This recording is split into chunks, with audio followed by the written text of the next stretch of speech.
metsa ja kohe näeme, kuidas väike karupoeg Puhh on üle tee kõndinud. Õige väike.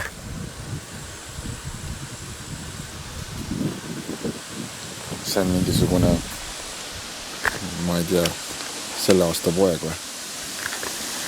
Võib-olla suveks nüpsus kasvanud.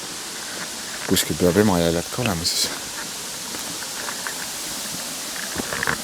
Ennem oli poeg ja nüüd on juba suur karu ka siit tatsanud.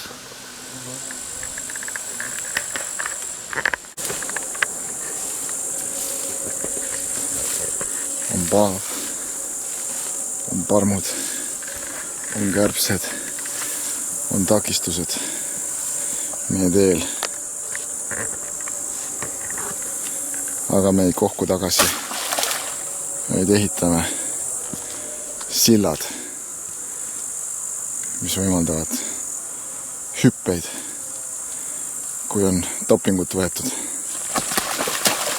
Ja need hüpped on kratsilised, nagu alati dopinguga hüpped on.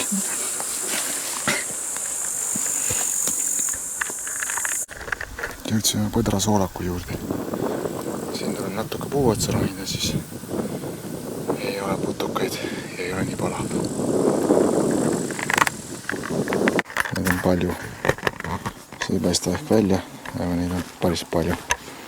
Nüüd filmime rebast, kes on magama jäänud tee peale. Ai.